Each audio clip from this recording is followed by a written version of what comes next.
you ever felt like your mind is a prisoner to its own thoughts? Like anxiety has become your constant, unwelcome companion, following you through every conversation, every decision, every quiet moment when you're left alone with yourself? You wake up and it's there. You go to bed and it's still whispering its catastrophic predictions in your ear.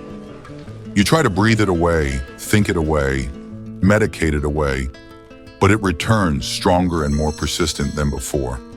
Here's what nobody tells you about chronic anxiety. You're not broken, you're not weak, and most importantly, you're not alone in this invisible battle that millions fight every single day. But what if I told you that everything you've been taught about anxiety might be completely backwards? What if the very anxiety you're trying to escape might actually be the key to your liberation? That within the chaos of your worried mind lies a pathway to profound peace that most people never discover? One does not become enlightened by imagining figures of light, but by making the darkness conscious. Carl Jung. Onward, thinkers. My name is Mr. Halvig, and you're watching The Rational Wise. Carl Jung, one of the most influential psychologists of the 20th century, understood something about anxiety that modern medicine often overlooks. He saw it not as a disease to be medicated away, but as a messenger from your unconscious mind, desperately trying to tell you something crucial about yourself. Today, we're going to explore 3 of Jung's most powerful, yet virtually undetectable tactics for transforming chronic anxiety into lasting inner peace. These aren't quick fixes or temporary band-aids. They're profound shifts in how you relate to your own mind. Shifts that can change everything. Before we dive into Jung's revolutionary approach, we need to understand why conventional methods often fail. Most treatments focus on managing symptoms, teaching you to cope with anxiety rather than understanding what it's actually trying to communicate. But Jung asked a different question entirely. What if anxiety isn't the problem? What if it's the solution to a problem we haven't identified yet? Think about this. Your mind doesn't generate anxiety randomly. It's not malfunctioning when it creates those spiraling thoughts and physical sensations. Your psyche is actually working perfectly. It's doing exactly what it was designed to do. The problem is, it's trying to solve the wrong puzzle with outdated information. Imagine your unconscious mind as a highly sophisticated security system that was programmed years ago, maybe even decades ago, to protect you from specific threats. But now this system is triggering alarms for situations that aren't actually dangerous. It's like having a smoke detector that goes off every time you cook dinner. The detector isn't broken, it's just hypersensitive and poorly calibrated. Your anxiety is your psyche's attempt to keep you safe, but it's using childhood data to assess adult situations. It's trying to protect a version of you that no longer exists from dangers that may no longer be real. Here's a deeper perspective. Every anxious thought is like a coded message from your past self, a blueprint left by younger versions of you who felt unsafe, unworthy, or unprepared. Your adult mind interprets these messages as imminent threats, even though the original danger may be long gone. Your anxiety isn't your enemy. It's your psyche's way of protecting you from a truth you're not ready to face. This is why Jung's approach was so radical. Instead of fighting the messenger, he taught people to listen to the message. Instead of silencing the alarm, he helped them understand what was actually triggering it. By seeing anxiety not as an obstacle, but as a signal, we shift from resistance to curiosity, from panic to inquiry, and this is where true transformation begins. If you're enjoying the content, don't forget to hit the like button. It helps more than you think. Now let's continue. The first tactic Jung would use is what he called active imagination. But before you dismiss this as some mystical nonsense, understand this. Your anxiety lives in the realm of imagination. Every worried thought about the future, every catastrophic scenario your mind creates. These are products of your imagination running wild, unchecked, unguided. The anxious mind is incredibly creative. It can conjure up hundreds of detailed scenarios about everything that could go wrong. It can create vivid mental movies of rejection, failure, embarrassment, and loss. Your imagination is already active. The question is, who's directing it? Jung discovered that instead of fighting these anxious images, you could actually dialogue with them. You could sit down with your anxiety as if it were a person across from you and ask it directly, what are you trying to protect me from? What do you need me to know? What would help you feel safe? This isn't about positive thinking or affirmations. This is about recognizing that your anxiety has intelligence. It's trying to solve a problem, even if it's going about it in the most exhausting way possible. Here's how this might look in practice. Instead of pushing away that familiar flutter of panic when you think about an upcoming presentation, you might sit quietly and imagine that anxiety as a character. Maybe it looks like a hyper-vigilant guard dog, pacing back and forth, alert to every possible threat. You might ask this guard dog, what are you protecting me from? And if you listen, really listen, without judgment, you might hear something like, I'm protecting you from being humiliated like you were in 3rd grade when you forgot your lines in the school play. Suddenly, your adult anxiety makes perfect sense. That guard dog has been on duty for 20 years, protecting you from a shame that belonged to a different time, a different version of yourself. The 8-year-old who was embarrassed needed that protection, but the adult, you might be ready to take some risks. You can even take it further. Sketch your anxious images, write a dialogue, or narrate a story with your anxiety as a character. By externalizing the internal chaos, you give it form, and form allows you to interact with it consciously rather than being passively tormented by it. When you engage with your anxiety through active imagination, something remarkable happens. Instead of being at war with a part of yourself, you begin to understand what that part needs to feel safe. You start to see the wounded child behind the hyper-vigilant guardian. And for the first time, you can respond with compassion, not fear.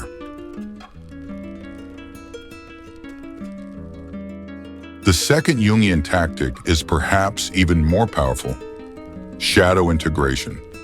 Jung understood that much of our anxiety comes from the parts of ourselves we have rejected, denied, or pushed into what he called the shadow. Your shadow isn't evil. It's not a force conspiring against you.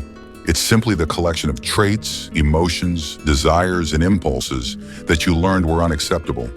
So you hid them, sometimes from yourself. Maybe you were told anger is bad, so you suppress assertiveness. Maybe sadness was seen as weakness, so you numb it. Maybe desire, ambition, or sexuality felt dangerous, so you locked it away.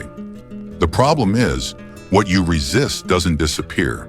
Instead, it finds indirect ways to express itself, often through anxiety, tension, compulsions, or self-sabotage. Your psyche is trying to communicate, I am here. Listen to me. I need acknowledgement. Think of your psyche as a house. The conscious mind is the well-lit living room, organized, polite, socially acceptable. But the shadow is like the basement, the room you never enter, where everything you've rejected accumulates. Over time, the basement becomes crowded, chaotic, and the things inside begin making noise, demanding attention in ways that might feel alarming or uncomfortable. Anxiety is often the voice of the shadow, trying to break through. A person who fears being selfish might feel constant guilt, anxiety, or overwork. A person who fears anger may stay silent, carrying resentment that manifests as tension or panic. Someone who suppresses sadness might feel restless, empty, or anxious for no apparent reason. Shadow integration is the art of turning toward these parts instead of away.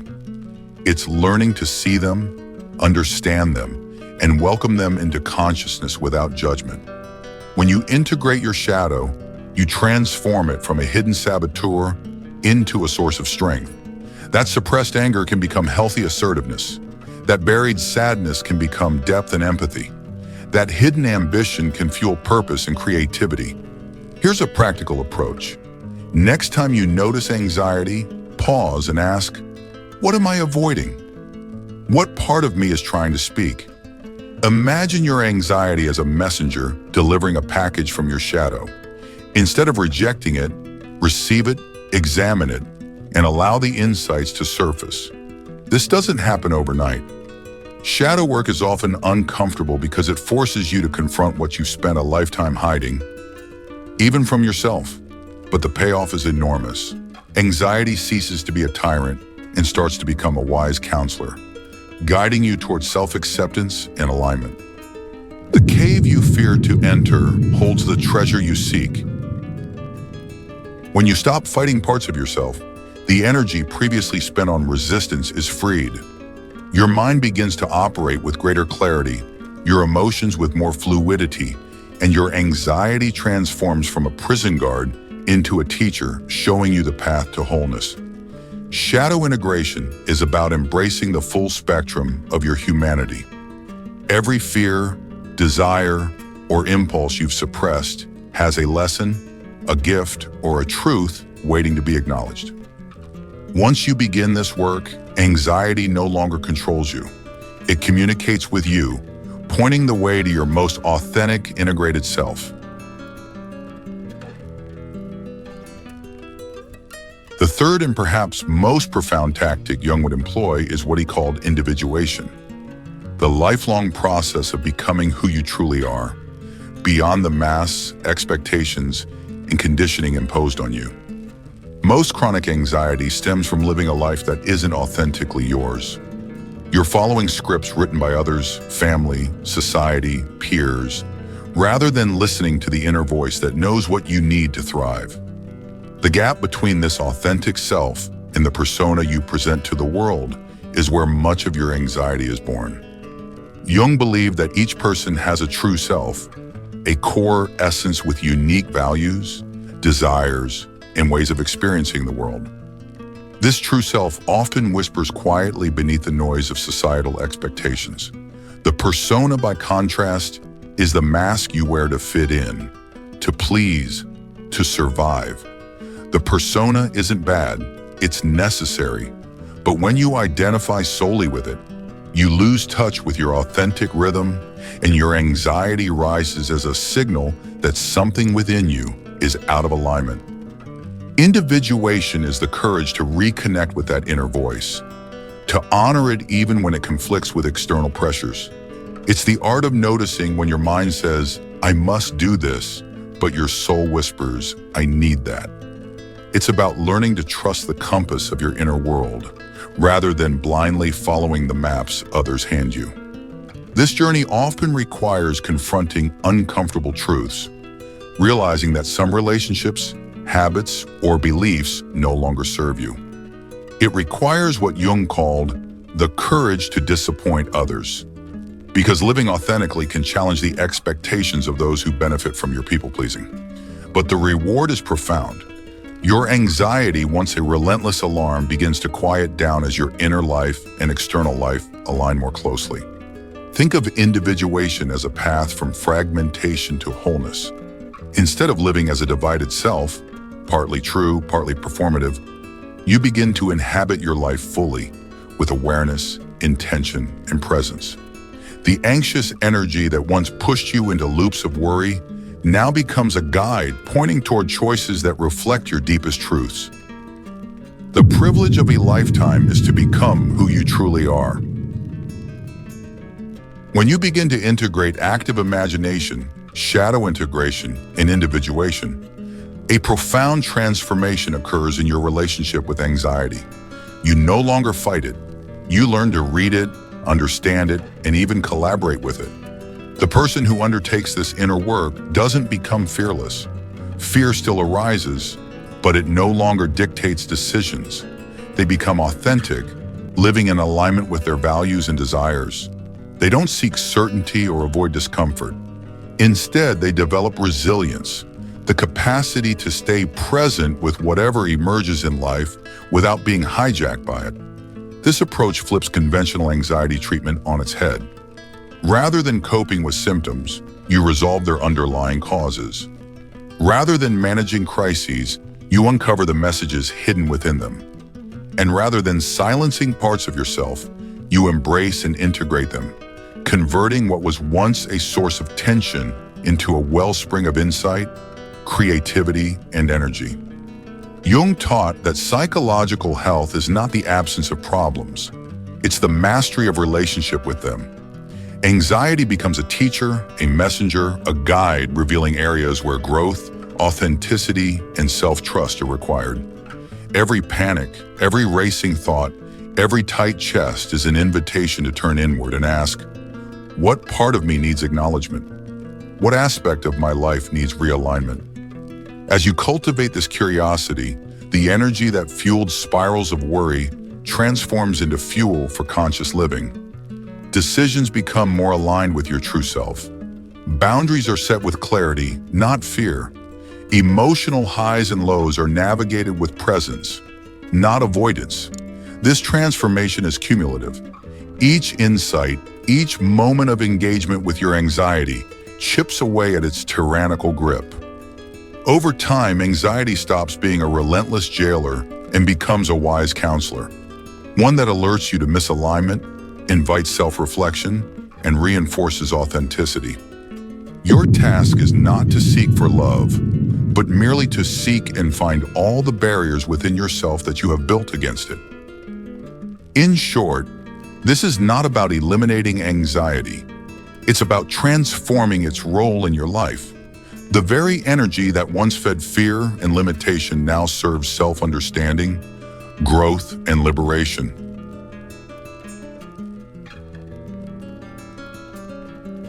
Here's what Jung understood that most people miss. Anxiety is never something to eliminate. It's something to transform. It is a messenger, a signal from your unconscious that parts of your life or yourself are out of alignment.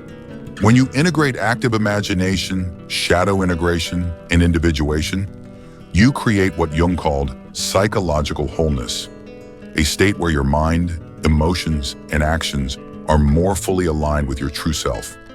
This doesn't mean anxiety will vanish.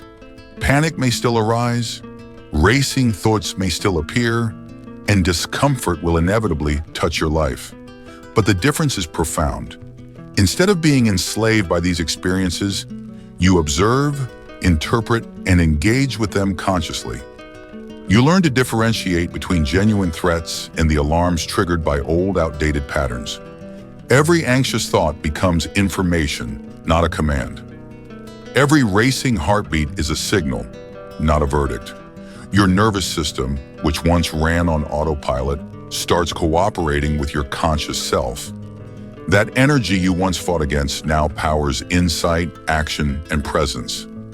Imagine the freedom of approaching your day knowing, if anxiety shows up, it isn't a failure, it's a guide. If fear whispers, it isn't a stop sign, it's a compass pointing toward areas of growth. Every discomfort becomes an opportunity to connect more deeply with your authentic self, to recognize where you've been betraying your needs or hiding parts of yourself that hold untapped strength. Think of it like turning on the lights in a room you've avoided for years. At first you see dust, shadows, and forgotten objects. But as you explore, you uncover treasures, hidden talents, desires, and wisdom that had been buried under avoidance, judgment, or fear. Your anxiety isn't the intruder in this room. It's the flashlight that shows you what needs attention. This is the essence of Jung's approach. Your symptoms are not signs of weakness. They are signposts to your liberation. Each sleepless night, each racing thought, each moment of dread is an invitation to return to yourself, to see clearly where your life has drifted from your core values, where your boundaries have been blurred, and where your authentic expression has been stifled. By the end of this journey, anxiety no longer rules you. You are still human, still vulnerable, still imperfect, but profoundly alive, aware, and aligned. You no longer chase the illusion of control. Instead, you cultivate the courage to live consciously with all the richness, unpredictability, and beauty that entails. Every panic, every sleepless night, Every fear you faced was a messenger calling you home to yourself. When anxiety shows up, it's not your enemy. It's a sign that you feel and perceive the world intensely, much more than most people.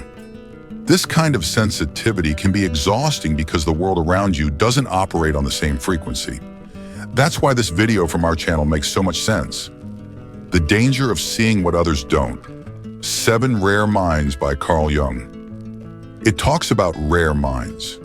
People who see beyond masks, sense truths most miss, and process emotions on a completely different level. For these individuals, that heightened perception often triggers anxiety. But as we've discussed, that anxiety isn't a weakness. It's a signal that you're perceiving more, and it can be transformed into strength and clarity. Let me know what you think in the comments. I read every single one. And of course, subscribe for more high-value content. Onward, thinkers!